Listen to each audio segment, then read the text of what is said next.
And so the story continues. The days of preparation were fulfilled, and the command of the Lord came once more to his faithful servant.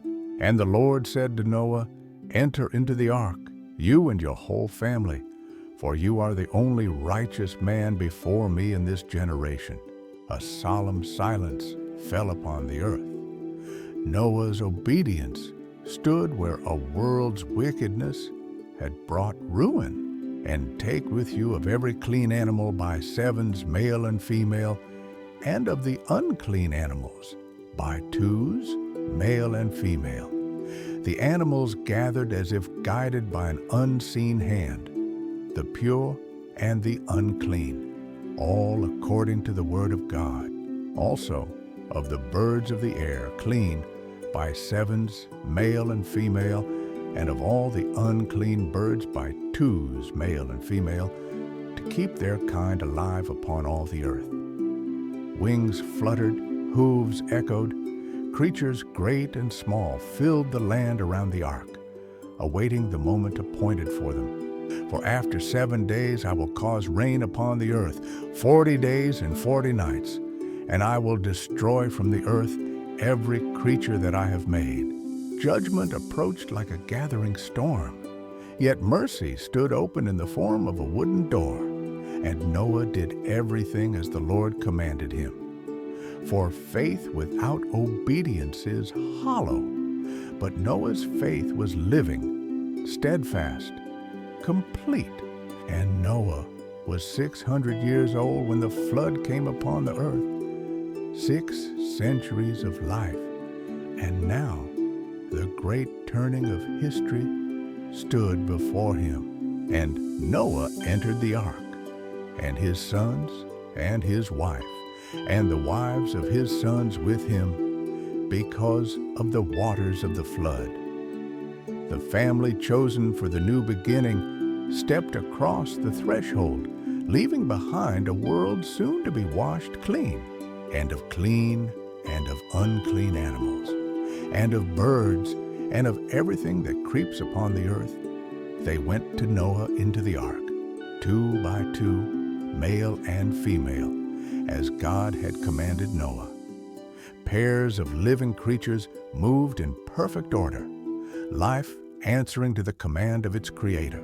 And after 7 days, the waters of the flood came upon the earth. The final moment of mercy had passed. The first drop of judgment touched the ground. In the 600th year of the life of Noah, in the 2nd month, on the 17th day of the month, on that day, all the fountains of the great deep were broken up, and the windows of heaven were opened. The earth split beneath, the sky opened above.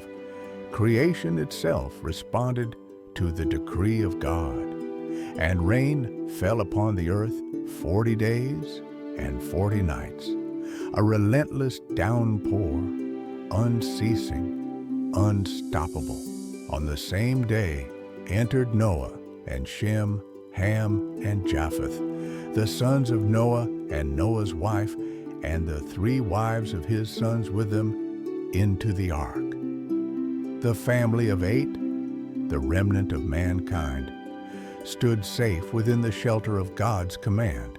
They, and every beast after its kind, and all the livestock after their kind, and every creeping thing that creeps upon the earth after its kind, and every bird after its kind, every bird of every sort, all that has wings.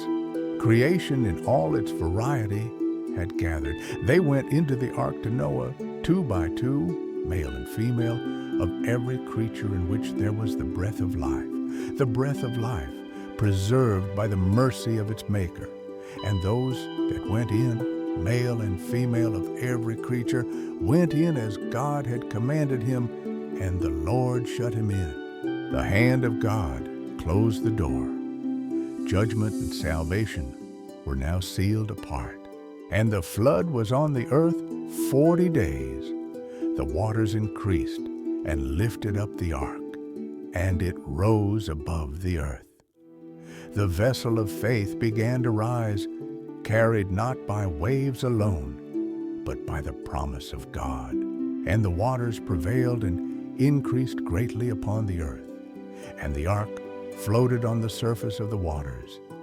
The world beneath disappeared as the ark rode upon the vast and endless deep. And the waters prevailed exceedingly upon the earth, and all the high mountains that were under the whole heaven were covered. The highest peaks bowed beneath the waters. Nothing escaped the reach of the flood. 15 cubits upward did the waters rise, and they covered the mountains. The earth was swallowed by the depths, and every creature that moved upon the earth perished.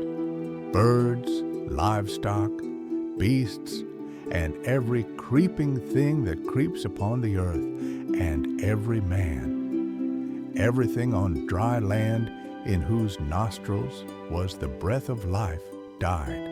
The breath that once animated life was taken, for the wages of sin had reached their fullness.